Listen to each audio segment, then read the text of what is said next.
নমস্কার, কেমন আছেন সবাই? আরও একটি ছোট্ট ব্লগে আপনাদের স্বাগত জানাই। তো আপনারা যে দৃশ্যটি দেখতে পাচ্ছেন এটা কিন্তু গঙ্গা নদী। আসলে প্রতিনিয়ত আমাদের এই গঙ্গা নদীর ওপরই কিন্তু যাতায়াত করে, অর্থাৎ পার করে কিন্তু স্কুলে পৌঁছাতে হয়। এটা হচ্ছে নিঃসঙ্গপুর ফেরিঘাট, শান্তিপুরে। আসলে এটাকে আমরা যেটা বলি কালনাঘাট। আর আপনারা দেখতেই পাচ্ছেন বাস স্টপে কিন্তু বেশ জল জমেছে, যার দরুন কিন্তু আমাদের যাতায়াতে বেশ অসুবিধাই হচ্ছে।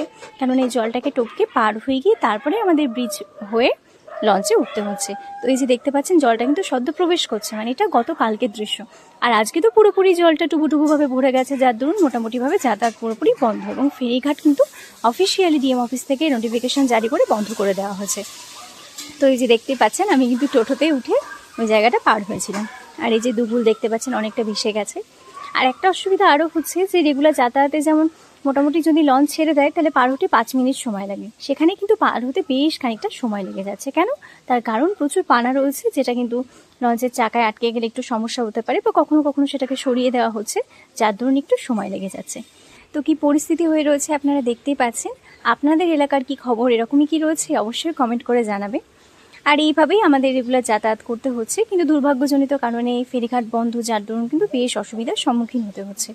তো ভিডিওটি কেমন লাগলো অবশ্যই জানাবেন। যদিও এটা একটা ভালো খবর নয়, তবুও যেটা আপডেট ছিল সেটাই আপনাদের জানালাম। অসংখ্য ধন্যবাদ এতটা সময় দিয়ে দেখার জন্য।